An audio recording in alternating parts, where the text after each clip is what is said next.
Good evening, everyone. Dr. Bill Tullo, Chief Medical Officer at Oculus, and welcome to the Oculus Clinical Webinar Series. I'm really excited tonight to have our guest speaker, Dr. Aaron Wolf. Before we begin, a little bit of housekeeping. If you have any questions during the webinar, please place them in the chat, and we will do our best to get to all of them at the end of our conclusion of our presentation. Tonight's presentation is called Myopia Management with the Pentacam AXL Wave, Precision for Every Patient. Dr. Aaron Wolf obtained his Doctor of Optometry degree from the University of Houston in 2009. He's a fellow of the American Academy of Optometry and Scleral Lens Society and the International Academy of Orthokeratology and Myopia Control. Currently, he's a candidate for the diplomate status in the Cornea Contact Lens and Refractive Technology section of the American Academy of Optometry. As owner of Texas Specialty Eye Center and Austin Optometry Group, both private practices located in Austin, Texas, Dr. Wolf specializes in ocular surface disease and advanced contact lens fitting, including scleral lenses and orthokeratology. He provides an array of lens fittings, including topography and tomography guided software-designed rigid lenses, eye print impression-based lenses, custom HOA correcting lenses, and prosthetic lenses. Dr. Wolf also provides one-on-one professional consultations, and I'm really excited to hear this presentation. Dr. Wolf, it's all yours. Take it away.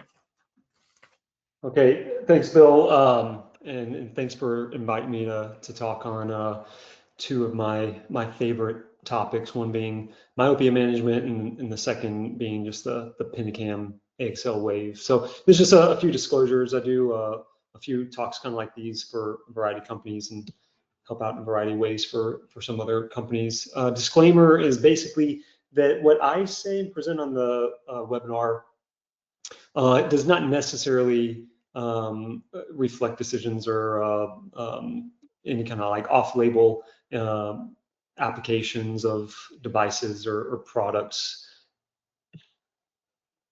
Okay. All right, so the Pentacam AXL Wave, I'm not sure exactly, the familiarity that some of the attendees may have, but ultimately, Pentacam is well known in the industry for the ability to kind of image the entire cornea front to back.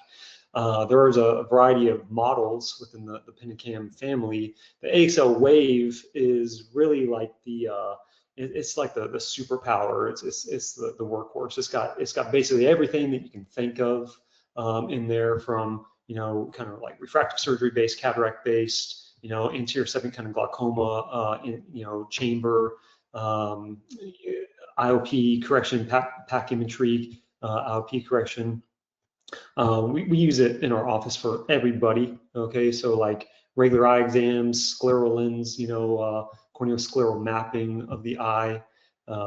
We use it for obviously, corneal lenses and ortho-K.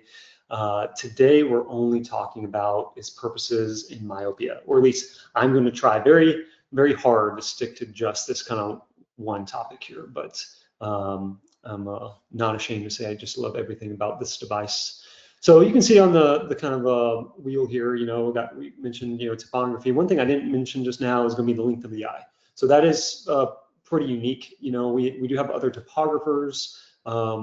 There are not a lot of options in tomography, to be honest, but to be able to get the length of the eye measured and tomography is very, very unusual and really critical to myopia management. Refraction, very accurate. You still want to check the refractions like any other kind of autorefractor, but these Pentacam refractions are extremely accurate. Retroillumination is, something that you wouldn't necessarily think of from a myopia or from a, contact lens or ortho-K fitting standpoint, but we'll cover that a little bit, where there's a lot of good indications for that technology as well. Okay, and the ability to just export your designs into design software. Okay, Wave from Oculus is a fantastic one, but the Pentacam is an open platform, so it can export into a variety of design softwares. All right, quick review: topography versus tomography. Of course, we know those names sound very similar. I just kind of break it down to patients or in conversation, hey, Topography, just look at the first three letters, the top of something. It's basically just the very surface. You could think of it almost like an iceberg above the water, right? You have no idea kind of what's going on underneath the water, or it's only whatever that top surface is visible, okay? Well, the top of the cornea is important. The surface of the eye certainly is important, especially when we talk about contact lenses, because the contact lenses, that's basically where we're designing that lens to sit on, but it leaves a lot of the story, okay? So obviously from a disease, keratoconus specifically or other aphtasias, diagnostics, like that part, you really need the tomography for. You can see over here, all these different things like keratometry I just threw on there just because, you can order ortho-K with just Ks. There's quite a lot of companies that will do that. Is that the best way of doing it? In my opinion, no, but there's a variety of companies that will still design new lenses that way. But it doesn't really do much of anything else, okay? Topography, it does a lot more than keratometry, it really does. But if you're kind of looking at this chart here, it doesn't really seem so, right? So it's not doing, the middle of the cornea, certainly not doing the back of the cornea. Pseudodisc topography is not going out, beyond the cornea. And frankly, it's not even getting most of the cornea. We're getting probably like 8, maybe 9 millimeters on a pretty good topographer device and an excellent Placido-Disc device. You might be getting like, 10, 10.5, but that's when you're really going to start to run out of juice, okay, in that peripheral cornea. Tear film independence. Okay, this is another huge advantage with the Pentacam. Okay, tear film can be a struggle. Okay, sometimes you maybe have to hold the eyelid open and the tears start to deteriorate during that capture process. Maybe just somebody has underlying dry eye disease, but it will mess up your Placido-Disc results, and usually requires multiple captures to kind of pick therefore the best one. Tomography is not tear film dependent. It's basically a scan. It's going to go just straight through the tear film, straight through the cornea, and then beyond into the anterior chamber. Okay, angle kappa, you will get various results with Placido-Disc device, whether you're looking straight onto the light source inside, which ultimately is the camera inside, or if you want a more accurate representation of that corneal shape, you might look, nasally just slightly. With the shine fluid tomography, because it's scanning the eye from, basically limbus to limbus, your fixation is less important. Now, obviously, if you're looking like cockeyed across the room or something, then you might pick up some unreliability there. But as long as you're generally looking straight ahead, you're going to get the same results. Okay. All right. Again, a visualization topography on the left. Okay, specifically Placido-Disc topography, and then shine fluid tomography on the right. Okay. When we kind of dissect this and we look at these rings, well, how any kind of projection device works is it's basically projecting some kind of image. In this situation, it's a bunch of rings, concentric rings, onto the eye, and then it compares it to a spherical steel ball, which is basically like a reference, and it's measuring how far apart the lines are. Okay, and then you can see as we get further out, the flatter the cornea gets, as lines get further apart. In the middle, typically where it's steeper, the lines are a little bit closer together. So that's all fine and good. The issue is that the rings can only project so far. So you'll see kind of where the rings start to end over here on the left side of the screen. There's a pretty good amount of data that's just not being captured. And unfortunately, that's true for most of these devices out here. Okay, so we don't know what's going on over there. The computer really generally won't guess. It's usually just black. It usually just doesn't give you any data. Okay, over here, you'll start to see some distortion of those rings as well. So likewise, it's going to extrapolate data or interpolate data, and it's just typically not very reliable. When you look over here, you'll see these black lines going down. Okay, you know what the black lines are. They're shadows. They're shadows from the eyelashes. Well, where there's black, there is no data, but the computer doesn't want to build you a colorful map with a bunch of black lines in it. So the computer is going to fill that in. And it's going to fill it in with data that's ultimately guessing. Okay, so that's what we call extrapolation and also interpolation. Okay, depending on those data points surrounding it. But either way, it's not totally real. Okay, so how reliable it is, it's up to your own risk, I guess. When we look over to the right, this is going to be, shine through tomography. Tomography, just kind of like our anterior segment, tomography. It's just a little different type of technology to get the same kind of image. But you can see where the red and the green are. That's basically just the front of the cornea, and the green's obviously the back of the cornea. But it's imaging, limbus to limbus. Okay, you can even in many healthy patients, you can get really quality images. You can even start to see like the scleral spur. Okay, you can see features, not features of the angle, but you can sort of see most of those angle structures. Okay, very very different than our placidodystrophy. Spacing, okay, some tomographers give you a lot of space and some don't, right? It varies, but ultimately, typically to get more of the eye, you need to, with that type of device, get closer to the eye.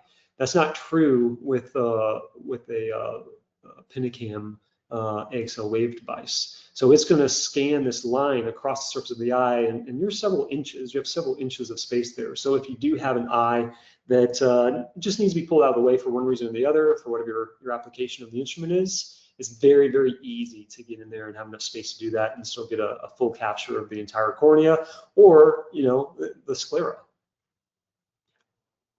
Okay, all right, so we're going to dive in, okay, to a myopia case. We're going to basically just follow this, from essentially from beginning to end. So this is myopia.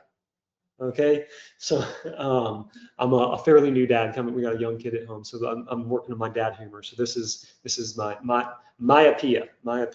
Okay, myopia.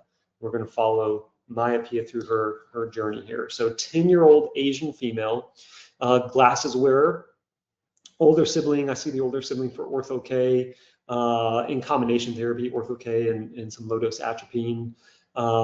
Pretty high case, 28 millimeters. If you if you're familiar with axial length and you've been doing this for a while, that number should kind of shock you a little bit. If you're not, anywhere from like 24-ish is kind of a pretty round number. That's most people eventually end up maybe around there and have pretty low prescriptions. If you're 23 or 22 millimeters, you're probably a little bit hyperopic. 21 millimeters, you're very hyperopic. 25 to 26, you're kind of, I'm a medium myope. 26 and up is kind of a high myope. 28 is pretty darn high. Okay, so we don't want that, for younger sibling. Okay, it's a difficult case to manage. Is that it's almost like severe glaucoma. It becomes more difficult to manage as that momentum kind of rolls on you. So younger sibling, parents want to start this, get ahead of it, but before we get to that point. So we're about a -4 and some change, maybe about -5 myope here. So we're already at age 10, fairly high. Okay, this is on the Pentacam AXL Wave. This is what the operator sees. Okay, when you first capture an image, this not all in this. I mean, there's four components to a sequence here, but the instrument's going to run you through this, starting with aberrometry. So you can see that in the top left. So aberrometry is going to be basically like your refraction. It's going to take a series of measurements and it's going to average that out. Okay. And then over here, this is a Shack-Hartman aberrometry kind of lenslet pattern. So this is checking for essentially higher order aberrations, but it is measuring the entire eye. Very important to distinguish. There is a lot of aberrometry features that are a little bit misleading. A lot of devices will offer some kind of like coma, trefoil, spherical aberration type measurements, but really they're talking about corneal aberrometry, and even more so, they're talking about the corneal surface. Okay, just that front surface of the cornea. They're not even factoring the back of the cornea, much less the lens, and much less the entire eye from front to back. So that is unique over here on the Pentacam AXL Wave. Next is going to run the retro illumination. It actually captures this at the same time as aberrometry, so it's not really a separate scan. Okay, this is done simultaneously, and from that you're looking through what would be essentially a nighttime pupil. Okay, this is really helpful with anything from like, it could be older patients like PSC cataracts. You could see, Fuchs endothelial dystrophy, punctate staining. There's, EBMD dystrophy. You see really nicely on this. Like it's just a really great tool to have. Okay, in Ortho-K, as you'll see, you can actually see the Ortho-K treatment pattern many times.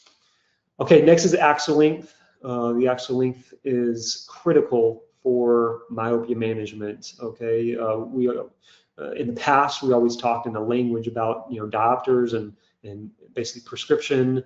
That's not really the case anymore. It's not really been the case for several years now, but it is all about axial length. You have to be measuring that, and if you're going to measure it, you want to measure it with optical biometry. It's much more accurate than ultrasound device that's touching and pressing against our eye. This likewise will take a series of measurements and average it out, throwing out any outliers. On the bottom right, this will be the last step in the process. You can see I'm holding the eyelids out of the way in this infrared image. This is going to give you your daytime pupil measurement. And then it's going to basically, how the instrument works is there are two cameras. One camera is looking just straight ahead, and then the other camera is fixated to a rotating motor. So as the blue light that you saw on a previous slide, that thing's just going to spin around. It takes about 2 seconds to kind of, rotate and capture all the data 360 degrees. Okay, most of what you want to see, the operator could see from this display. You just filter through all your different map options. You can toggle up and down to see all your different scans just to confirm quality. Okay, but this is all what your tech, if provided that you are utilizing text, right? That's what they would do. All right, when you go to your exam room, this is what you pull up for the patient. Okay, you're going to review your results. This is your overview. It's going to take all the information that we just went through and basically in one beautiful summary page give it to you all. Okay, of course you can adjust your settings to turn on and off different notating features. You can adjust your scales. You can even change the maps. You don't have to have these three. These are just ones that I like. Okay, you're going to have your refractive data up at the top right. Even above that, actually, is going to give you your quality scores, right? But in this case, we have very nice scores, very easy, healthy young patient. Okay, it's going to give you your default, which is basically just like an autorefractor setting that's like like a 3 millimeter. Okay, just because that's typical of most autorefractors out there. Nighttime would be that kind of scotopic pupil that we were talking about from the other slide. It's going to give you refractive data there, your daytime pupil, and then over here, right where my cursor is, this is your actual pupil measurements. Okay, so that's really helpful to reference really in a variety of situations. Okay, but a lot of places to find all this data. Okay, your Ks. Okay, all this is very straightforward. Down here, you're going to start to get basically breaking down different features in more like different sections. So your corneal properties, you can think of this as like a corneal pathology section. BAD is Bellin-Ambrosio display. That is essentially like a keratoconus or ectasia diagnostic algorithm. Okay, detection kind of score. Okay, and how regular or how far from normal. Okay, how many standard deviations from normal.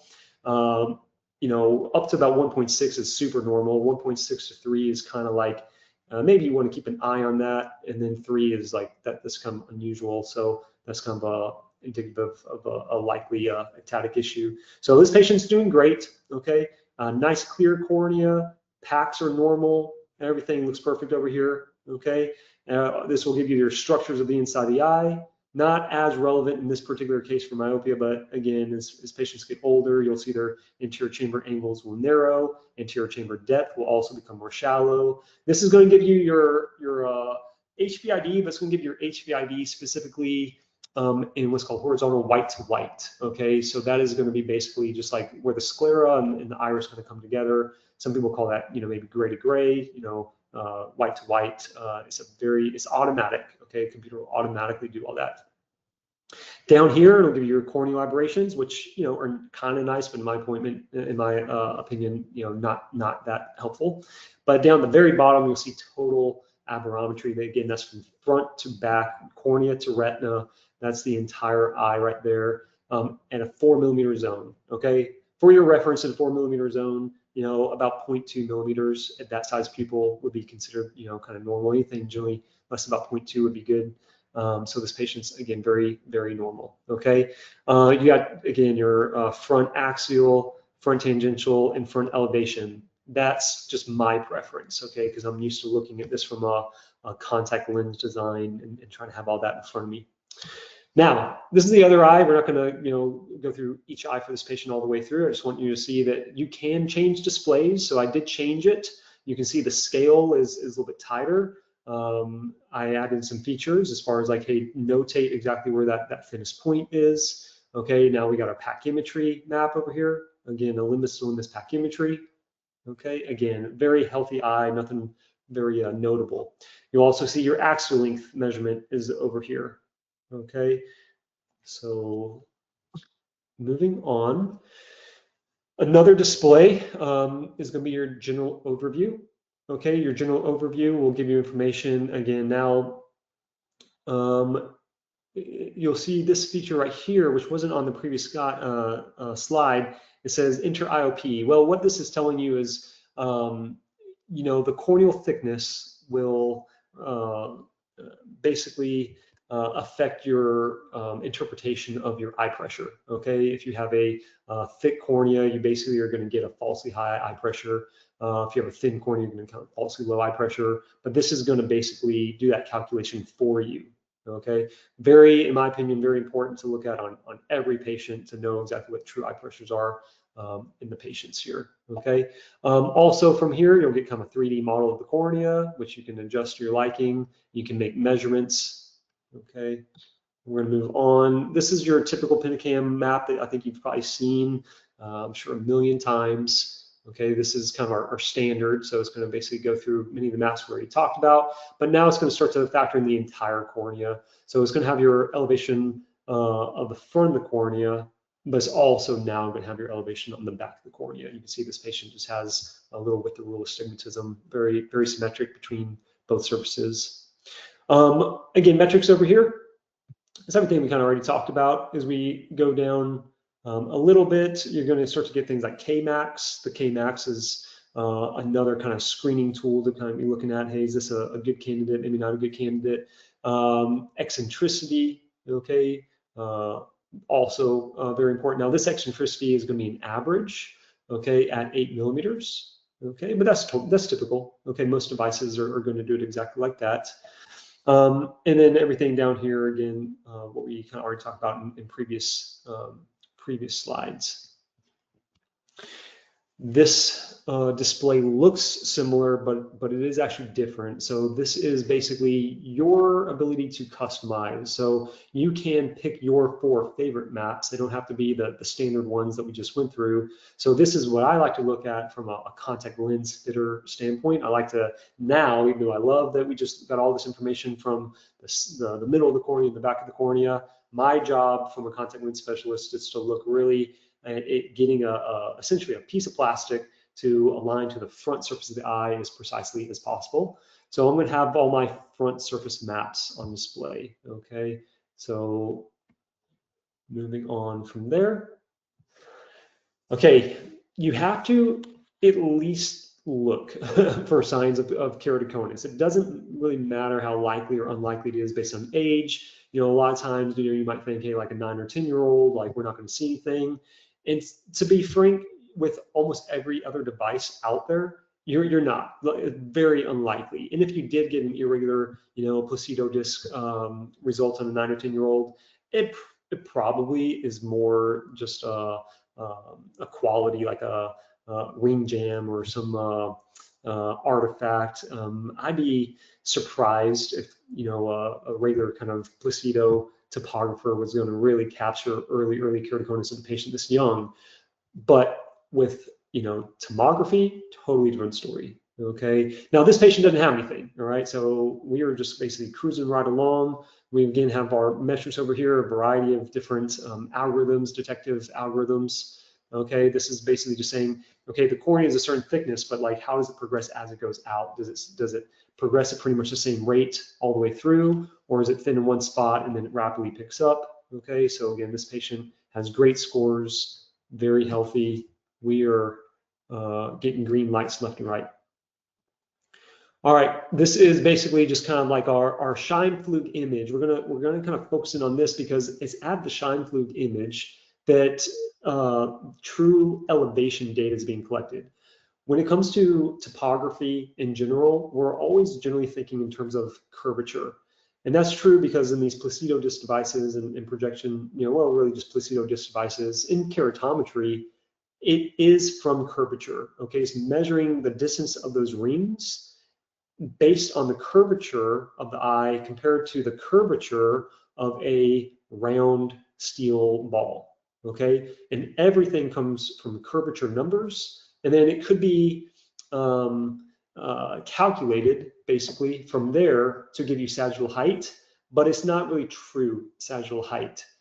Devices like this is kind of the opposite, okay? Because it is actually measuring, the front and the back of the cornea structurally, it is actually literally giving you measurement in sagittal height data from that apex, okay? All the way out. And then again, if you wanted to run this in the sclera, it would go all the way from the cornea to the limbus and then additionally beyond as well, and the sclera up to about 20 millimeters.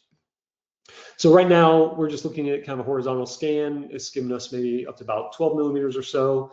And then you can type in your chords, okay? There are gonna be certain chords of interest. And then you can just say, hey, I add this specific chord because this is important to me because this is where I think my ortho-K lens might land. I want to know exactly what the height data is in my principal meridians. Also, you'll see right here where it says, 10,540 microns, or basically about 10.5 millimeters. This is just, hey, there are people that like to measure the corneal diameter a variety of ways, right? I prefer, the automated white to white, okay, which is, maybe less, I guess, clinically true or histologically true than some people that want to use something like a tomography. Maybe they want to measure something kind of like scleral spur to scleral spur. You'll get different numbers, okay? It doesn't matter which way you do it, as long as you pick a route that seems good for you, and then you determine your lens diameters based on that. So if you do it this method, then you might pick a corneal lens or an ortho-K lens, only subtracting maybe 0.2 or 0.3 millimeters or something off of this to get a really well-fitting lens. If you do it my way, where it's doing like the white to white, well, you're gonna need to probably subtract more, maybe like a millimeter. Okay. This is unique to the Pentacam. Okay, what you're looking at is eccentricity data, but you're looking at eccentricity data all over, okay? All over at least the area that matters, okay? Eccentricity is basically a term that means the rate in which the cornea flattens as it goes to the periphery. Well, anything with less than 6 millimeters isn't the periphery. So it doesn't really matter what the eccentricity is at, 3 or 4 or 5 millimeters, that's the center of the cornea, okay? We care about the eccentricity as it goes basically from that kind of mid-periphery out towards the edge. So again, most devices are going to take an average at 8 millimeters, which is your 0.52 right here, but that is not representative of the whole picture, right? If you have a very small cornea or you want a smaller lens for some reason, specifically something like an orthokeratology lens, the lens is going to land on the eye closer in. You may be more interested at what a 7 millimeter eccentricity is telling you, or even maybe a 6 millimeter eccentricity, okay? Now, if you have a very large cornea, or you like to use very large lenses, or even lenses that go beyond the limbus, like transliminal corneoscleral type design lenses, well, then 8 millimeters also might not be very much of interest to you. You might want to look specifically at 9 or 10 millimeters. And this is going to give it to you in basically all 4 of those meridians at all of those. So we got 20 or so eccentricity measurements on the screen right there. Very, very unique feature. All right. So this is infrared imaging. It actually does quite a bit. It does a really cool feature that I didn't highlight here. It's called blood vessels, which you can see kind of highlighted, in the middle. You can toggle that and you'll get like an enhanced view of the blood vessels in the eye. Awesome for looking for things like, rosacea, just, generalized kind of just irritated, like allergies, sick eyes, right? So it's just a really, really cool feature. But outside of that, we don't really use it, from a myopia control standpoint. So this is going to basically give you your nighttime pupil. Okay, that's highlighted over here on the left. On the other eye, we just selected the daytime pupil. So this is not necessarily your most nighttime pupil or your most daytime pupil. All right, this is basically a nighttime pupil based on how dark the room is, right? There's no light. It's an infrared light coming from the camera during the capture. If you have a pitch black in that room, well, then yeah, you can get a bigger pupil. But could it ever be bigger than that? Sure. This isn't like an absolute number by any means. And same thing over here, right? There's a fair amount of light, pretty bright amount of light that's coming from the blue light as it scans around. It's going to give you somewhat of a daytime pupil. But you step outside in the daytime, you're probably getting a smaller pupil than this. So keep in mind, this is not absolute, but it's a lot of really, really good numbers to work off of. Okay, and then those numbers are listed here as well. All right, so we are going to move on. We have basically checked every box. We know that this patient, they certainly have myopia. My refraction was very consistent with the Pentacam's refraction. They definitely have a healthy cornea. The length of the eye wasn't too bad, but we certainly don't want it to get bad. It is higher than probably most 9 or 10-year-olds should be. The family history is certainly important. So we've decided, hey, we definitely know that we want to do myopia management. Of the different options, this is just the one that we selected to be most appropriate for this patient. So it is on to ortho-K, my favorite. Okay, so all right, what we did, we basically just used that Pentacam and all that data, and you can directly export it. Again, it's an open platform. You can export it to a variety of design softwares. This is one from Oculus itself. Oculus has their own design software. It's called Wave. Okay, so very popular, very common one. Handle very simple cases, very complex cases. It's the entire spectrum, basically whatever you can think of to throw at it. But what Wave is basically is like it's like a what's it, a canvas. Okay, you can do with it what you want. Okay, so this is kind of just an example of like certain ways that I use it. And there's a variety of ways that somebody can have their lens come out. But I like to select where's the lens landing. Okay, so you can kind of see the simulation of the lens in the background over here. I like to think of the landing zone, okay, is basically a foot. If you were to stand on the ground and you'd be perfectly balanced, you'd have your heel, your midfoot, and maybe like the ball of your foot. Okay, so I like to look at this and I try to determine where's that lens kind of first going to land. Okay, that'd be the heel. All right, where is the middle of that foot? Where's most of the balance? If you kind of like really balance on the ground, it's really your midfoot or the arch of your foot that's kind of got that. Okay, that's my number 2 over here. And then number 3, that's basically like the ball of your foot. Okay, again, really all 3 are important metrics in my opinion. So I like to kind of stamp those and then look, okay, on my sagittal height, okay, what's the sagittal height of the lens, and then what's the sagittal height of the eye? And with the Pentacam, because it's actually giving you data in true sagittal height and true elevation data, okay, it's gonna have that. Okay, the center of that foot, the midfoot right there, same thing. You look at your sagittal height, but you also notice it's going to give you curvature data. Well, you have that curvature data as well, so we're going to reference that. Okay, all these values are very, very important. And one thing that's really noteworthy is, okay, in orthokeratology, this isn't even a big lens, nor was it a big eye. Okay, it's actually, it's a little bit on the smaller side as far as an eye, and in my opinion, it's a little bit on the smaller side as far as the lens, 10.5 millimeter. Everything happens basically, as you can see over here, somewhere between maybe like 7 to 9-ish millimeters, 7 to 10 millimeters. That's the whole game. Anything within that, we're not as valuable, and I can explain more maybe later in the questions if it comes up. But the whole game is basically how the lens will align to the eye and be supported there. with topography, placido-dystopography, 6 to like 9 millimeters is not really reliable data. That's where most of your extrapolation is actually occurring.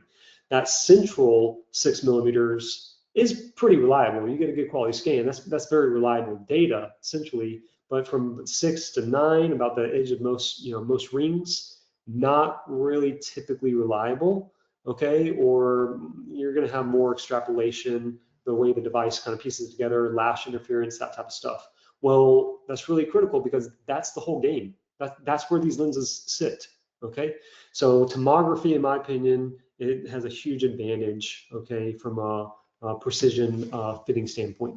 All right, so I kind of alluded to that. So I mentioned, hey, I've got 3 points of interest. Okay, we call them chords. A chord is basically like a diameter, okay, or a reference kind of length. So in my 3 chords, I just ran, my numbers. I would say, hey, at 7, 8, 9 millimeters on this particular eye, it's not always going to be 7, 8, 9 millimeters. Sometimes it's going to be, 8.5, 9.5, 10.5, or 9, 10, 11. It could be anything depending on each case. In this particular eye, in this particular lens, those are my chords of reference. And so I'm looking at that. I'm comparing my chords of reference over to what the computer is telling me, okay? And then I can also compare my curvature data to what the curvature data is telling me. I have this set up that each ring is basically 1 millimeter, 1, 2, 3, 4, 5 millimeters. So it's going out to about 11 millimeters, okay, which is well beyond anything I need, okay, for a 10.5 millimeter contact lens. All right, so we basically took all that data from the examination, we fed it into the design software, we designed it, highly confident that that design is going to work out great, but then we have to basically see, okay, how did it actually come out? What are our results? How we do? All right, this is the lens, okay, that was ordered in the previous slide. Okay, you can see your fluorescein infrared and just regular white light photos. It looks great. It looks great. Centration looks great. We have a nice, wide, alignment area. This was a young kid. I think I did like a 5.5 millimeter, optic zone diameter, which is, on the smaller side, but, literature kind of tells us that, there may be an advantage on potentially on smaller optic zone diameters versus bigger optic zone diameters to have maybe a stronger peripheral defocus effect. As far as movement, not seen here because these aren't videos, but you can just trust me. This is just a beautiful, beautiful fit from that Pentacam data below. All right, so 1 week, we're back to our overview. Okay, to get as much data in one screen as possible. Okay, eye looks totally normal and as it should over here in tomography. It's very important, in my opinion, to look at retroillumination. Okay, it's also important to use fluorescein to check for punctate staining. But I'll be honest, because these patients tend to have larger pupils. This right here is about a 6.25 millimeter pupil. Again, if we know if there was going to be an area that was going to cause staining typically, or staining that we'd be concerned about, it'd be central, right? If we're going to be concerned about staining on ortho-K patients, typically it's that center part of the lens kind of rubbing or pressing or not having enough sagittal height, something like that. Well, if this is a 6 plus millimeter view right here, we would see it. You would see it. Okay, you can trust the punctate cells. They're big enough that you're going to capture it here. So this is a nice alternative. Then you're going to have basically, again, your traditional maps, axial, tangential, elevation maps, okay? Elevation maps don't get the love that they deserve, but in my opinion, they're probably the best map, or they're my favorite map to look at with my post-treatment. Next to that is going to be your tangential maps, and for me, the axial map, probably even third. Okay, but you can see this is just an excellent centration, very, very nicely fitted lens. We're going to look at this also from a ortho-K follow-up. So this is if you are used to doing ortho-K with other devices, placido-disc devices particularly, you're probably used to seeing a similar kind of one-on-one comparison with a power profile map. Okay, this probably looks somewhat similar to other things you've seen. You can spin this around and look at it in all directions, but ultimately what we're looking at on the screen right now is our tangential map, our baseline up at the top left, and our 1 week follow-up visit down in the bottom left. Okay, Over here is our subtraction map, aka difference map. And the red ring, that's basically where the action is happening. That's where that peripheral defocus is. Your tangential map is basically a shape map. So it's going to tell you what is the shape of the cornea now in this post-treatment situation. The black and white dotted circles, if you can follow my cursor, there's one and then there's two. You might wonder, well, why is there two? You might think, well, one of them is probably the baseline and one of them is probably the follow-up, but actually no. In this particular situation, these are both the follow-up. This is unique, okay? In other devices, you don't get multiple pupils measured on the same device. So you'll get one ring that is baseline and one ring that is your second visit. On this particular display, one of these is your daytime pupil and the other is your nighttime pupil. This is really helpful, okay? You know how much peripheral defocus may I be incorporating into the eye in a daytime setting, and you can see I'm still getting a pretty good amount of red. You know, red again, that's where the magic is happening, okay? But, okay, how much is happening in a nighttime pupil? Well, basically, nighttime pupil, I'm getting it all, okay? I'm getting a full treatment right there, okay? This patient, if you needed more, you could adjust your optic zone, or if you needed more, you could always potentially add on like a low-dose atropine. There's a variety of things you could do, but you can see that we are exactly where we want to be there. You'll also notice that there's basically a white circle, kind of 2 or 3 kind of white circles in here. What this is doing is this is measuring for you automatically where the change basically begins and ends. Okay, so if you look on the right, you'll see a color scale. The color scale is talking about change, like how much change in diopters between the two maps, between the two days a week apart from each other in this situation. 0, okay, is yellow. So basically, the computer is automatically measuring from yellow to yellow to yellow to yellow. Okay, so from yellow to yellow in the middle is basically talking about, okay, how much depression, if you want to think like that, how much flattening or depression are we doing from this yellow here, or the white circle to the white circle. This is how much raise or elevation or steepening we've enacted on the cornea. Okay, so and then off to the right, you'll see this like 64%. What this is basically telling you is like, well, how much of the total nighttime pupil, how much of that total pupil is allocated to this kind of reshaping pattern, like sometimes it's referred to as the annulus, the ring. This calls it the plus power ring. There's a lot of different terms that different people use for this kind of red ring. But it's basically saying, hey, if you were to kind of carve a percentage, how much percentage of the amount of visual axis that's kind of getting into the eye is basically attributed to a myopia management component. Okay, potentially the more the better. Probably too soon to tell. We'll need some of our academics to kind of let us know, but I think that's a fair early assumption. And then over here, you'll just get your power kind of profile as you're used to from your trough to your peak is basically just how much change, and then really also just the distance. Okay, again, the dotted lines just reflect daytime and nighttime pupils respectively. Your next map is going to be your axial map. Okay, now this is not a shape map, so it's not really reliable from a shape perspective, but it's very reliable from a prescription refractive kind of perspective. So same thing, from yellow to yellow, right? How much are we enacting, okay, of change? All right, you can see also down here from yellow to yellow. Now, with orthokeratology, we're not just flattening it, okay? That would be true for like something like LASIK, okay, but not for ortho-K. We're not just flattening that cornea, we're actually building up some cornea too. So we can correct for the amount of prescription and build up, which basically creates a steeper, high and low point. So that's basically orange or red up here. It's saying in this particular situation about a plus 1.7 is kind of like the highest amount of power we're getting within that pupil, and down the bottom we're at about a minus 5.6, right there in the center. So 5.6 and 1.7, should have done the math ahead of time. So what's that about? Is that about 7? It's about 7 diopters, okay? And this eye, I think it was like a 4.5 or something, maybe. I don't totally remember right now the refraction, but I think it was something like that. So we didn't just do the 4.5 that this patient needed. We actually gave him 7. So, and that's going to really help from a peripheral defocus standpoint. The other thing that we're seeing here is how steep is this trough. Okay, you want it to be like a V, and then from our lectures and studies, we find that it's actually the steeper the V, potentially the better the myopia control effect.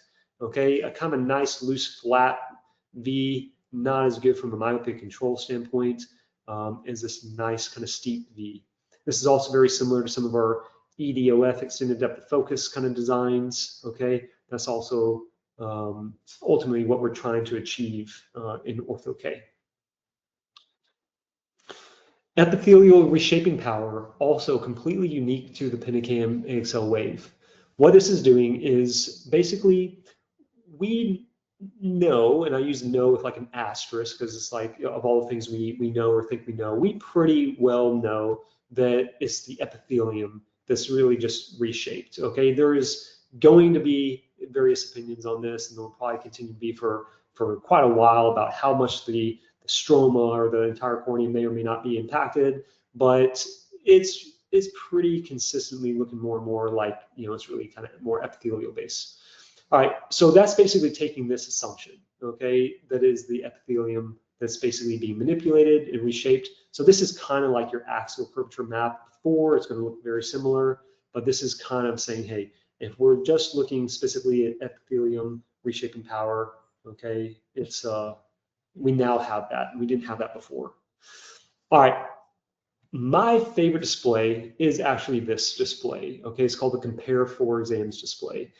Partly because, that other thing's great, but and we see this with other devices too, it can get annoying to have to pick, okay, I have my baseline, now I have 1 week, now I got to change that map out to look at my 1 month, I got to change that out to look at 6 months, and you're constantly changing out images and reloading them, and now you can't remember what the 1 week looked like, and now you're going back. It's a big headache. With the 4-map display, unique over here to the Pentacam, you're going to get it all. You get 4, you get up to 4, okay? Maybe someday we convince them to do more, but 4 is still a lot. So in this particular display, I got our baseline map, we got our 1 week, and it lets you make notations here. So 1 week, 1 month, 6 months, going kind of reverse kind of chronology here. The bottom right is your subtraction map, okay, between whichever 2 that you're selecting.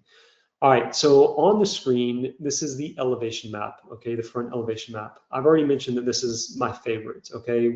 First of all, it's just a beautiful display. You see, okay, when I'm going to describe to like a parent or something, or an Ortho-K patient and their parents, what are we actually doing to the eye? Or really, if I'm going to explain to a prospective patient about, hey, what do we plan to do for you or for your kid when we put this hard contact lens on their eye, this is really what I'm explaining. We're going to flatten, or we're going to compress. Okay, we're gonna kind of lower the cells in the middle. We're going to raise the cells above it. Okay, you can think that like we're going to flatten it and steepen it, but that doesn't always translate. So I'll usually describe it like you're sitting on a sandy beach or something like that. If you're in the sandy beach, I'm just going to I'm going to pack some sand a little bit in the middle. I have the same amount of sand.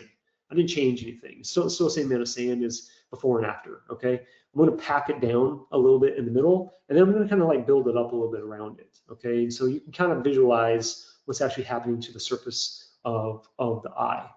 But because I've already isolated and kind of uniformly set the best fit sphere, right? Because all these maps, if you didn't know, are all just numbers based off of a best fit sphere line that kind of runs across the eye. Okay, so elevation, no different. So you're gonna have this best fit sphere line. I'm setting all my best fit sphere lines to be the same. Okay, so it's kind of apples to apples. And then when I look over here, this tells me based on the same best fit sphere line, which again, let's say in the center I'm at like 0 or 1. If I decrease that height by 12 microns or 13 microns, if I was able to toggle there, we might see a 13 probably. That's telling me how much do I actually lower that in height? Well, if I know that the epithelium is about 50 microns, and this is a normal eye with normal packs, so they probably have about 50 microns epithelium, and I only lowered it about 12 to 13 microns, then again, this is even more confidence that orthokeratology is safe. It's more evidence that we're only changing, you know, what, 5% of the structure of the cornea? We're barely changing anything, okay? So we can change a lot of power in a very small amount of epithelial tissue over here, okay? So anyways, I think that this is a game changer in the Pentacam. Now, this goes back to our traditional kind of maths here. Here's our tangential. We're looking at our shape. Ultimately, this is just like, it's just a beautiful case. Okay, 1 week, 1 month, 6 months. Something that you can kind of notice is like maybe that 6 month, that prominence, like the red, it's really nice kind of red over here, pretty nice red over here. Starting to get less red, maybe a little bit more orange. So we're probably starting to lose a little bit of our kind of, I guess, the aggressiveness of that kind of curvature change right there. Usually you'll see that at maybe 6 months, or certainly like a 1 year visit. It's pretty common. Just the lenses, this is more evidence that the lenses kind of start to kind of wear off a little bit. They don't last forever, certainly, right? So by a year, good time to change that. Some people will change it 6 months, and you can again see on this display kind of why that might be happening. That also might lead you to have more discussion about cleaning solutions or extra strength cleaners and other things that might potentially improve that. Your axial power maps, same thing, okay? This is just more of the same stuff. Any of you who are already doing some work, okay, are probably very familiar with all this, okay? All right, so again, big picture, how do we do? Well, this is really the true how we do, right? Like we want to create a beautiful orthokeratology effect and post-treatment map, but in the end, all that really matters is the length of the eye and how we're controlling that. So this has built-in software. This Myopia software is available on at least a couple of the Oculus devices, okay? But the Pentacam AXL Wave is kind of unique in all the other features it offers. But this is kind of what that display is when you launch it in the room. Now, this already has like several visits on it, but I started on visit day 1. So you'll see the LNR there. This is basically just kind of comparing this patient to known growth charts based on the Brian Holden Vision Institute for their ethnicity, for their age, and for their gender. Okay, so it's already kind of basically using this kind of normative database here. And we can see that this patient's kind of in that 50th percentile in one eye, and maybe like in that 40-ish or so percentile on the other eye. So from an axial standpoint, actually, really, we're still in pretty good shape. From the refractive data over here, you've got your Ks, okay? And it's got your pupil information. It's got a lot of this information. It's got your axial length listed over here in the top left. So there's quite a bit here, okay? Now, what it'll also do, and again, you'll see this kind of dotted line. If any of you are sort of familiar with like a Humphreys visual field, you're probably used to seeing things like this. It's kind of like a predictive thing. It's saying, hey, based on what we know right now, some of this somewhat limited information, and compared to this growth chart, knowing nothing else, this is where we think you'll end up, okay? So this is kind of projecting out and saying, hey, if we did nothing, you're probably going to end up in this like 7 to 8-ish diopter mild, okay? That's what studies say. It'll also give you a really nice kind of printout, so you can make your risk. This is set by you, okay? So it's basically what's the risk based on all the data that we've seen so far, okay? Where they are in their percentile, how many myopic parents do they have? Ask them about their outdoor activities, all this stuff. I think Oculus has quite a bit of information on this particular software in other webinars. Okay, and then you can kind of select your recommendations, print it out, okay, or email it. So a really nice feature there. So now we're looking at that same picture, but now we've skipped ahead to the most current visit. Okay, we're about a year later. Okay, you'll see that kind of represented just in their age down at the bottom. The blue, it's only blue because I made it that way in the sense that I told the software when we started Ortho-K. Okay, we started on a specific day. It was like, obviously, a week or so, or, after that, or soon after that very first visit. So it's all blue here. And if I ever change to a different type of treatment, then the colors will reflect that accordingly. Okay, so now we're about a year later. We've had maybe a little bit of progression, but again, the goal is not necessarily to have no progression. We always have to be careful. Hey, Ortho-K or myopia management doesn't stop your myopia in its tracks. It's cool when it does, and it sometimes does, but we don't make that guarantee. Ultimately, what we're trying to do is we're trying to curve that projection. We're trying to slow the rate. And if you remember from just a couple slides ago, this was projecting out to in that 7 to 8 diopters. Okay, but now after a year of treatment, that's the software saying not so fast. Okay, now we're maybe more in that like 4-ish kind of range, which is kind of where we are anyways. Okay, so we have definitely done our job by curving that. You can see the numbers in a variety of ways through these displays. I think it's overall worthwhile looking at. This is again going to tell us your growth total as well as your growth per year. In this particular case example, this is just after 1 year, so there is no growth total like there would be if you had like 2 or 3 years of data. But really, what matters is the annualized growth per year. Okay, so that's reflected here, and then also over here. So you see your annualized growth. Now, what this will do is this is going to essentially grade how effective our treatment is. Okay, this is, if we're going to go back to that previous slide and say how we do, it kind of boils down to this particular image, this particular slide. So what it's going to do is say, hey, based on this patient's age and ethnicity and gender, using all those growth axial length growth curvature studies, we want to have about this much annualized growth rate or less, okay, to be considered kind of good success. So maybe in this particular case, if that's at 0.2, it's probably saying, hey, at this particular age, maybe 1.9 or something probably, or less is kind of what we're aiming for. Okay, we got that on the right eye. Yellow's not bad. Yellow's not bad. It's kind of like a caution, of course. So that's not bad, but we would maybe hope to maybe get it better.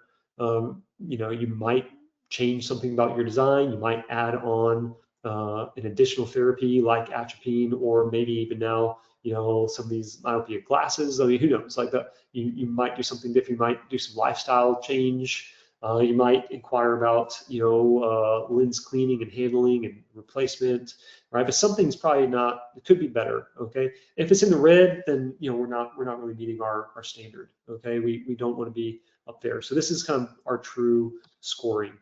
Okay. So that was all for myopia. Okay, myopia. Okay, I'm gonna use that probably for the rest of my career. Now we have a little bit of time. I'm going to try to go through this pretty quick, but there are some other uses with the Pentacam AXL Wave from a myopia standpoint that we didn't have in myopia's case. Okay, so I just want to kind of highlight that. So we're just going to do a little speed round. In the speed round, we got basically, this is a case of just poor replacement compliance and what that effect has. We got very similar cases, a 9-year-old this time, okay? A little bit more myopic, okay? They're roughly a 6.5, 7. That's pretty high for a myope. And again, axial length of 26.5 or so. That puts us, above that 95th percentile. Okay, so we don't have a lot of wiggle room here. We don't have a lot of room for error in a case like this in a 9-year-old with this high of axial length. So we need to be achieving great results here.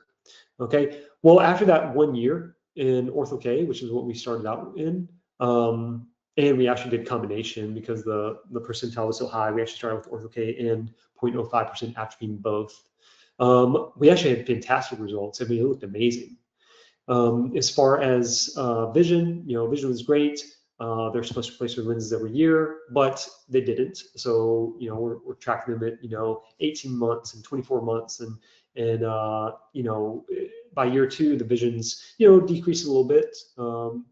The compliance with the atropine has fallen off probably somewhere within that first year, probably started to get kind of a little bit lazy. And then in that second year, probably fell off pretty dramatically. Okay, so before we had axial length, it was kind of hard to identify, okay, is this just natural progression of the myopia? Because, that's just kind of what myopia does, especially in higher cases.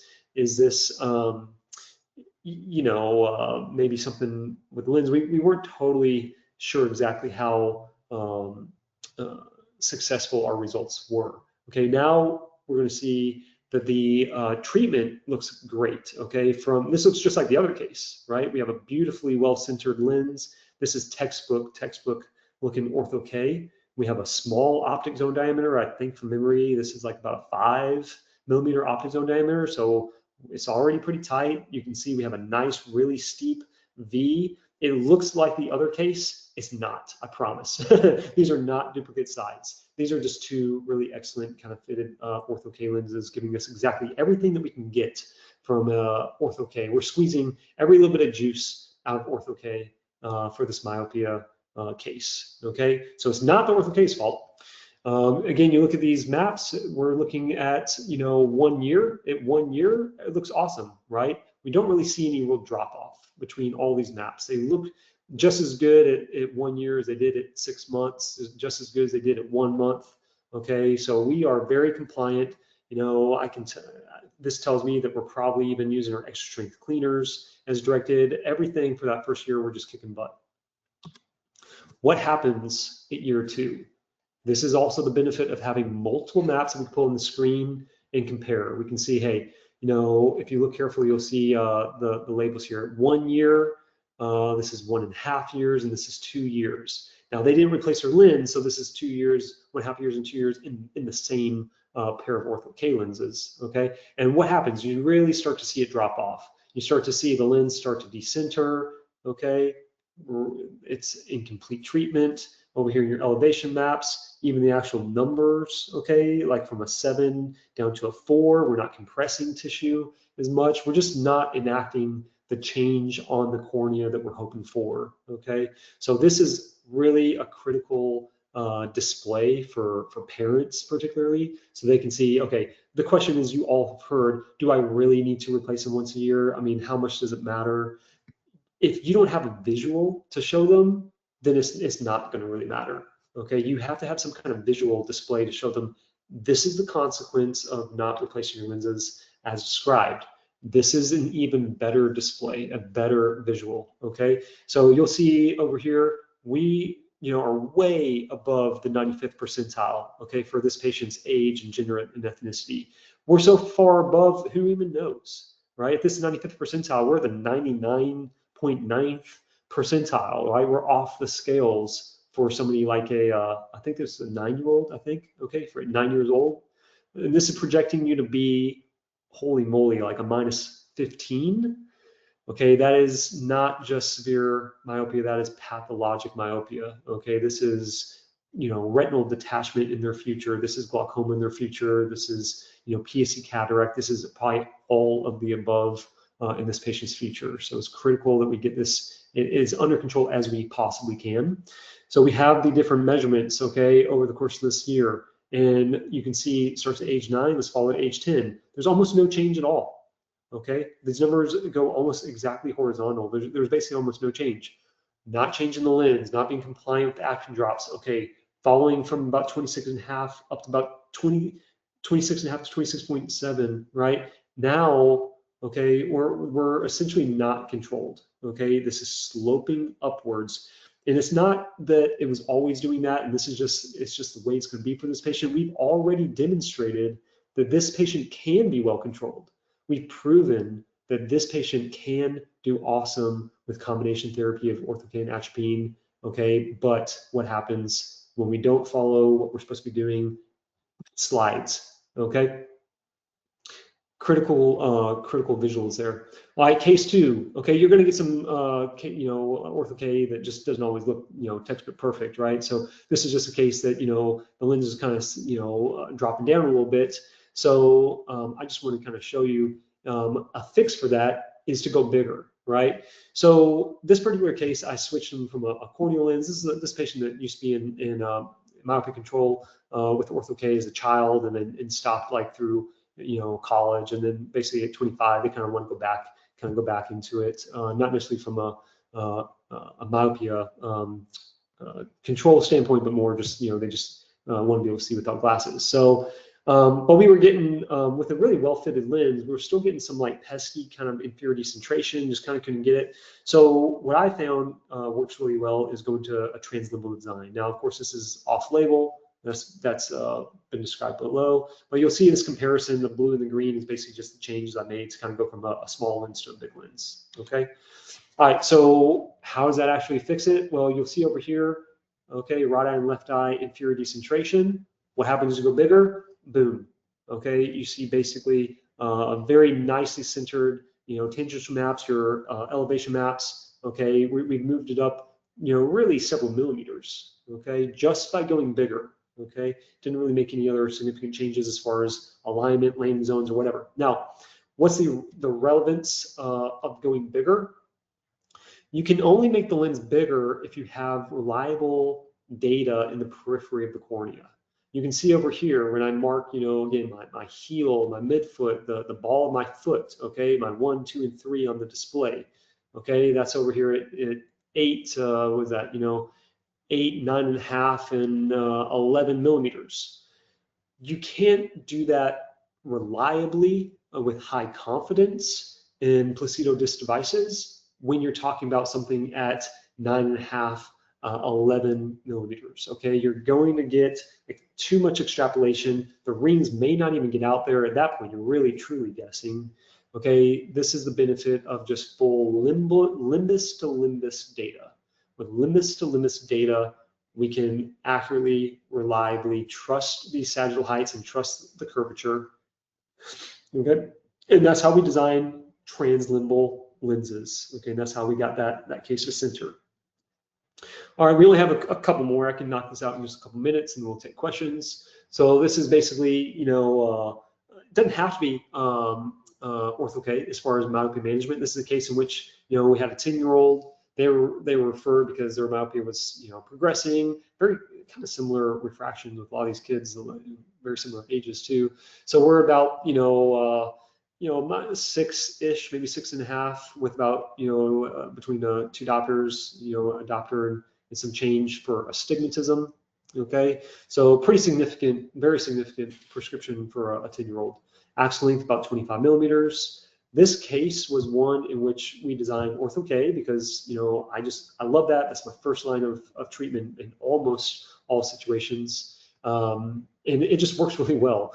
And this was no exception. So they were having awesome results in the ortho-K, but this patient was very fearful of putting the lenses in, couldn't really do it themselves. The parent was really doing all that stuff, and it was just causing a lot of conflict between the parent and the patient. It was causing a lot of stress and anxiety, both at night and the morning. I mean, it was, they were able to do it, but it was kind of like, is this worth it, the way that we're doing it? So ultimately we decided, okay, or actually they decided that they just weren't going to do the ortho-K anymore. So we're going to have to find another route. Soft lenses were, it was still some of that, but less so. It was easier to put in and take out, and less lens care kind of maintenance and that type of thing. So we said, all right, well, you're already pretty significant at your age, so let's combine the multifocal soft contact lens with your 0.05% atropine. Okay, in my opinion, I have not found that the design, that kind of like steep V that I was mentioning earlier in that power profile map. You don't really see that in the toric multifocals quite as much, okay? And so we can see, all right, we weren't getting very good results, all right? So this is just that comparison. You can see in the blue, or I guess it's kind of purple, that's our results with ortho-K. We didn't have it very long, but for as long as we had it, we had pretty good results, maybe about 0.1 to 0.2 millimeters, okay? So this kind of green to yellow range, okay? So for as long as we did ortho-K, we had very good stability. Now, from this point, this kind of no man's land, this is basically the patient kind of wasn't really doing anything. Okay, they had stopped ortho-K, but frankly, they didn't really tell me. They just kind of showed up at that next visit, 6 months or so, and at that next visit, it was essentially we'd already kind of lost a lot of ground. And so that's also an important visualization to the patient to say, hey, during those last 6 months that you weren't communicating well with me, this is what's happened. So now this is our new starting point. Okay, we have to work to maintain from here, as opposed to way back down over here. So let's keep that lines of communication open. Whatever you're going through, we can help you through it. Just gotta keep us in the loop. So everything over here is now multifocal soft contact lenses, and you can see the angle of these lines just changed dramatically. And this is with the atropine. This is with 0.5% atropine and multifocal soft contact lenses maxed out, the most plus that you can possibly get out of such a thing. Okay, but I'm not just going to say one is better than the other, but at least in this particular case, it appears that the ortho-K may have been a better treatment. Okay. Total eye aberrometry, it's a unique feature in the Pentacam AXL Wave, so I don't want to skip over it. But if you attend a lot of these myopia lectures, you probably heard really in the last couple years a lot of discussion about, okay, we spend so much effort improving centration, does it or does it not really matter? Maybe having a slightly decentered lens has some potential advantages from an aberration standpoint. And what role does higher order aberrations play in the mechanism of myopia management? That we don't totally know, but it seems like the evidence saying that it might offer some. Okay, so this is a 13-year-old Indian male, pretty high myope again, about a -7, pretty high axial length again, up 26 millimeters. Okay, this was a case that we weren't able to get placido-disc topography very well. I mean, some patients just have anatomical features that create a real challenge. This was one, very deep set eyes, really was not able to get the eyelid out of the way. And so because of that, we were only able to use kind of somewhat unreliable topography data, some potentially unreliable eccentricity data. And then of course we had like our HVID that we could get from such devices. So we used an empirical design based on the best information that we could get, okay? And we wore that for a while. We probably maybe like 3 or 4 years was in that. The patient was not unhappy. I mean, the maps did not look particularly good, but the patient was not unhappy, and they seemed to be holding pretty stable. But the maps were they were kind of looking bad and maybe looking a little bit worse over time. So it's kind of like, all right, I think that we can do better now that we have the Pentacam AXL Wave. So with that device, again, I can get your eyelids out of the way a lot easier. It's a lot more generous working distance, and I can get really good, reliable data from limbus to limbus. I think we could do better. There's no really reason to think that we couldn't. Okay, so we washed out for a couple months. We retook the maps. Okay. Now, this is before refitting. This is the old lenses, all right? Now, while we're in the old lenses, you can see when you have like a decentered pattern, you'll see it show up in your aberrometry. This is your Shack-Hartman lenslets, okay? You can adjust it whether you want kind of more visual of how the light's kind of scattering. That's kind of this green and red. It kind of looks like Christmas lights. Or you can just look at like just the raw lenslet down the bottom, okay, whatever your preference is. But you can see that this whole big circle, the whole thing is the pupil, and then this right here is the treatment zone for that particular case. So it's very highly decentered. But what does it actually tell you? Okay, so your RMSHOA, okay, root mean squared, higher order aberrations, that's kind of like your total. Think of that as just like your total score. You want a low score, you don't want a high score, okay? Now, 5 millimeters, this pupil is much bigger than 5 millimeters, okay? It looks like it's about 7, 7.5 almost. But 5 millimeters, there's a lot of literature out there in a 5 millimeter zone. It's kind of a nice uniform kind of chord to kind of measuring data at. And I can tell you about 5 millimeters, what you generally want to see is about 0.3, okay? So 0.3 or less is good, greater than that, maybe not so good. 0.6 and up, that's starting to get pretty severe. When you look at this particular case, that's not a 0.6, it's a 1.0 on the right and about a 0.85. So we are way severe, which you can imagine just looking at this, how much that's going to really mess up those HOAs, okay? All right, now, during that time though, what was the result during that time? How effective was it during that time? Okay, because they're not very good looking maps, okay? And you would think that that's not gonna kind of mess with your vision. The vision was like not great, it was maybe like 20/25, 20/30 kind of vision. So that's best corrected. You know, kind of hard when you got a big old, you know, deformity kind of line going right through your visual axis.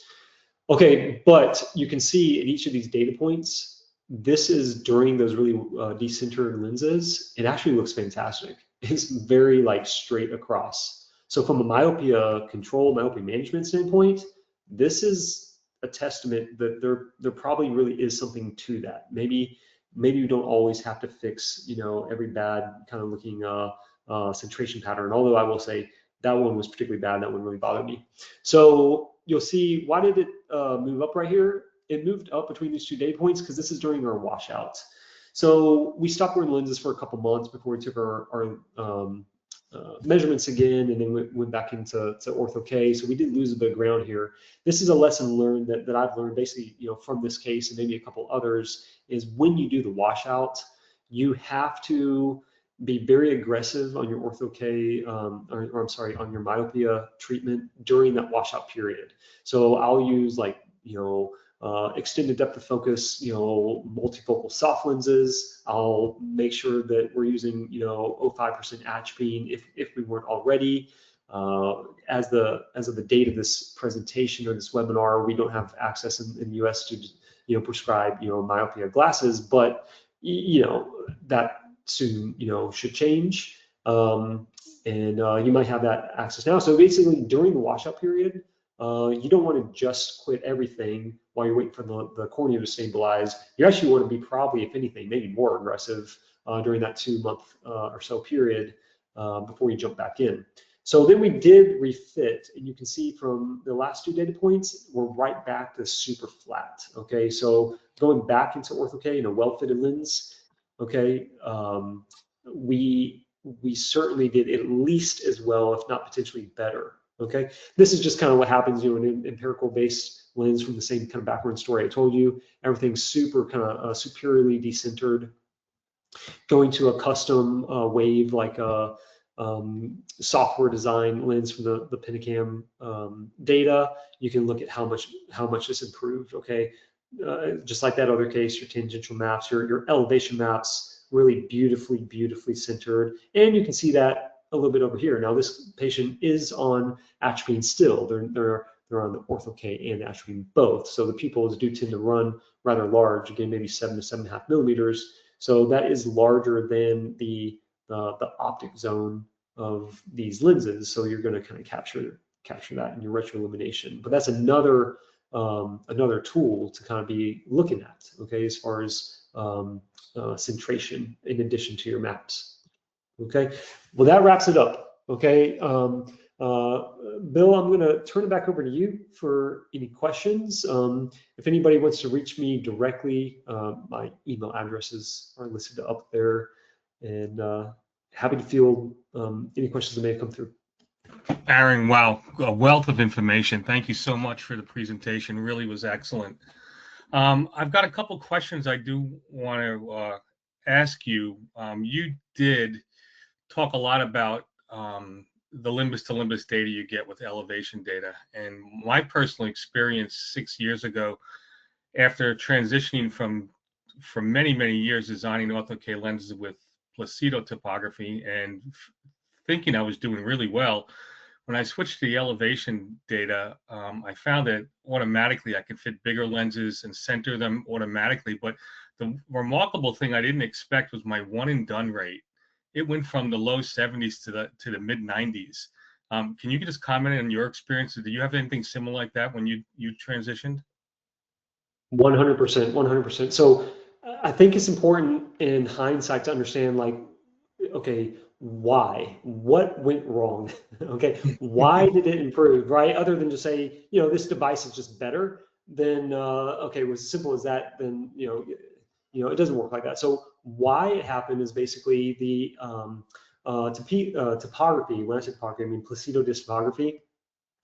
Those rings become less reliable. It was like maybe the very first 2 or 3 slides I presented. They become less reliable as it goes out, and the data knows that. The computer knows that. It knows that there's going to be more extrapolation, more interpolation in that peripheral zone. When I say peripheral zone, I'm saying like 6, 7, 8, 9, maybe 10 millimeters, anything like that. Okay. Well, in an ortho-K lens, it doesn't matter if it's a small lens, doesn't matter if it's a big lens. Nothing matters in the middle.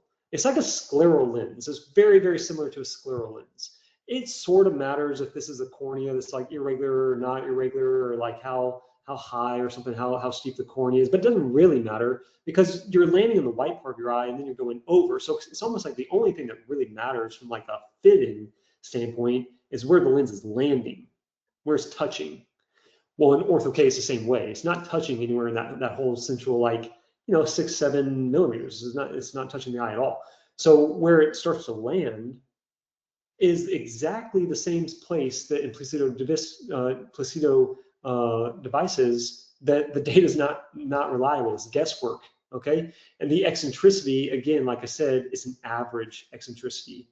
So it's no different if I give you an average K. If I told you, you have this entire cornea, it's 12 millimeters in diameter, all the way around, and I said, hey, the K is 46.2. You probably say, well, where? What does that mean? Where? It's 46.2 everywhere? It can't be. Don't worry about it. It's just 46.2. You don't need to worry about another number. It's the only number I'm giving you. Well, that's like eccentricity. If I say eccentricity is 0.5 or 0.6, where? So you need to know what the eccentricity is in all those peripheral zones all over the cornea, not in just one average place at one somewhat arbitrary chord.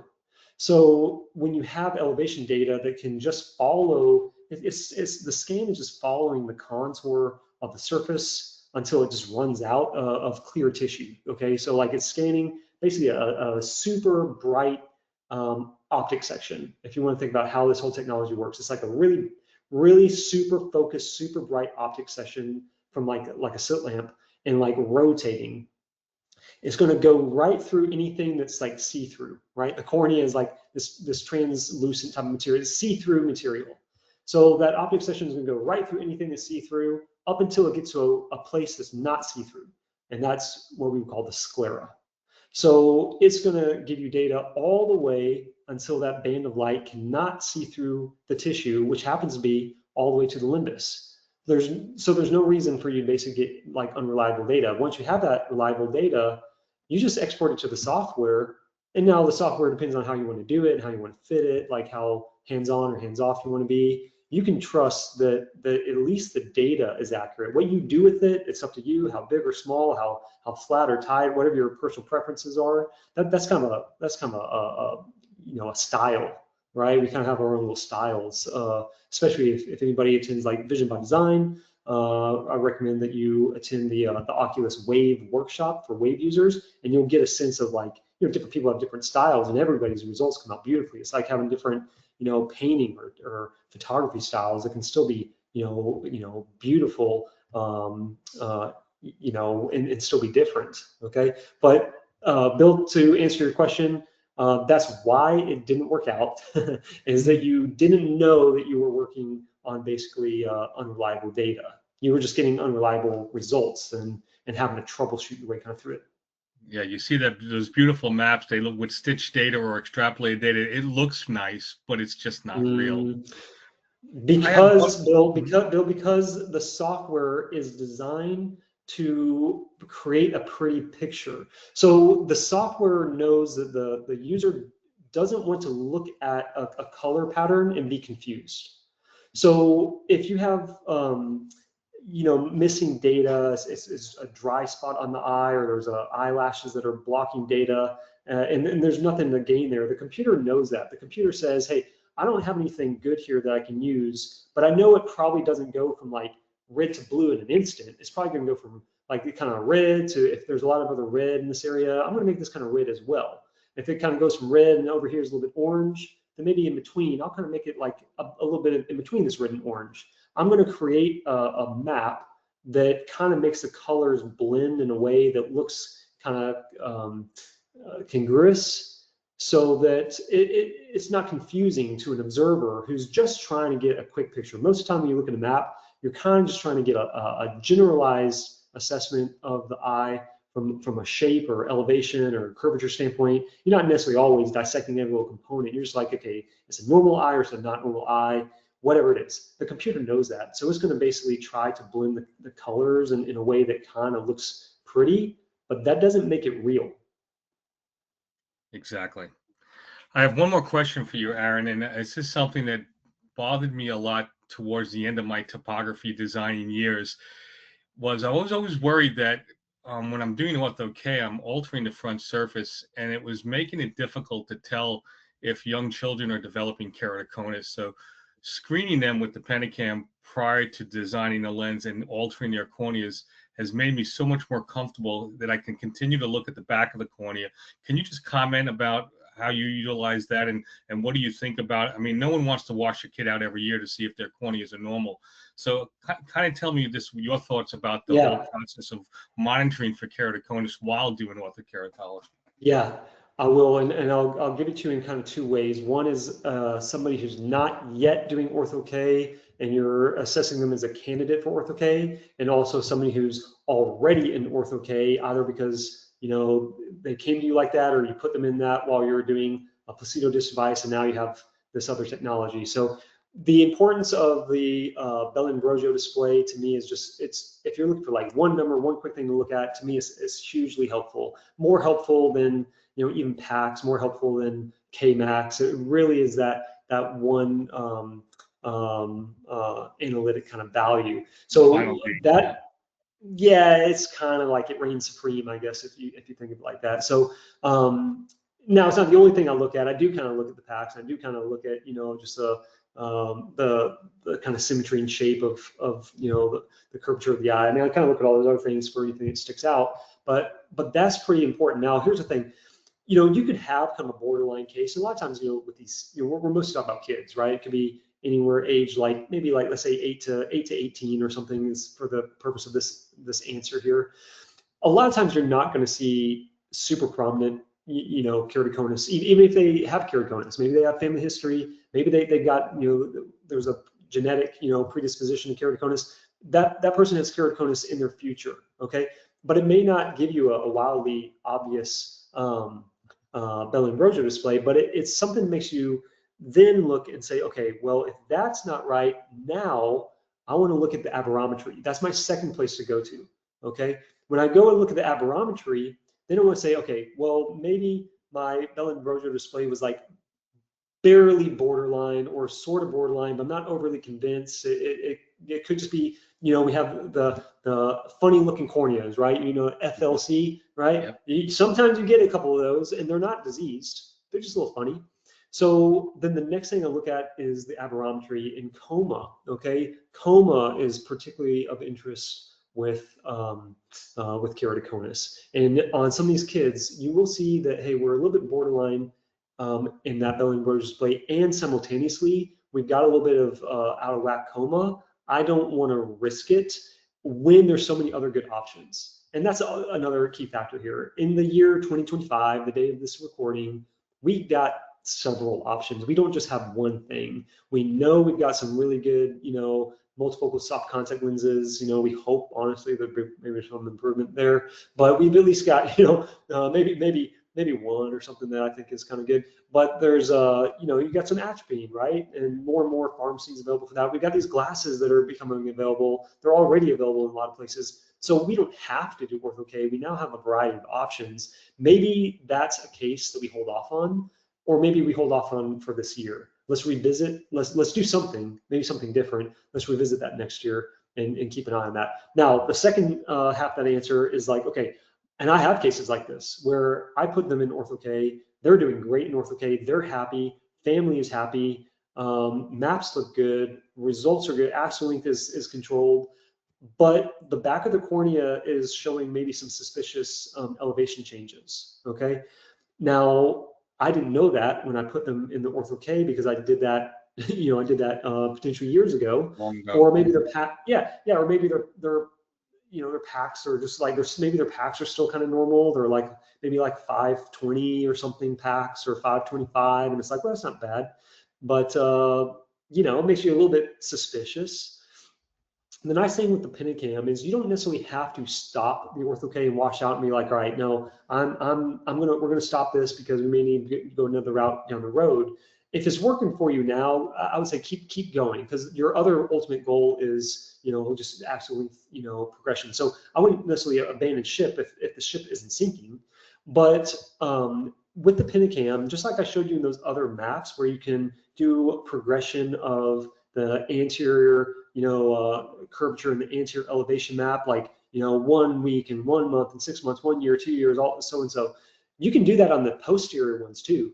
You can take exactly that same 4 map comparison and do that exact, like, here's my baseline or the earliest data I have on the Pentacam, 6 months, a year, 2 years. I can put all 4 of those maps together, and then I select posterior, okay, or back, I think it says back, back surface, elevation, yeah, back elevation, back, curvature, okay? So all I'm doing is just selecting a different thing, and I'm looking for change, okay? Because again, going back to my previous slides, I feel pretty confident that we can pretty convincingly show and demonstrate that orthokeratology is only affecting the epithelium, or almost exclusively affecting the epithelium, that the back surface is not gonna change significantly. Okay, not because of Ortho-K. So if it is changing, and we know Ortho-K doesn't do that, then what is doing that? Okay, if it's changing, now I'm more suspicious of the keratoconus, and then maybe we want to try something different, and or maybe not. It depends on a lot of factors. Okay. But that's the kind of an answer there. So I like to compare the back surface of the cornea in those 4 comparison maps over time, if they're already in Ortho-K, and if they're not in Ortho-K, I like to look at the Bell-Ambrosio-Ectasia display, and I like to look at my total eye aberrometry for any excessive coma. Yeah, I think that's exactly how I look at it also. I remember when I first got my elevation device, and within the first year, I found a 7-year-old with keratoconus, and I had never found that before that young. By looking at the back of the cornea, you get to see things sooner than you would see them looking at the front of the cornea. And then since then, I've always become more wary of surveilling that during my Ortho-K fits, just to make sure the back stays the way it is. And I totally agree with you on that. Mm-hmm. Well, Aaron, I want to thank you so much for tonight. It was a very informative lecture, lots of stuff that I learned listening to you, and I appreciate you sharing your expertise. If anyone has additional questions, you can email them into us or directly to Aaron. But we appreciate everyone staying up late tonight, and everyone have a great evening, and I wish you all a wonderful week. Thanks again, everybody. Yeah, thank you. Thank you for having me.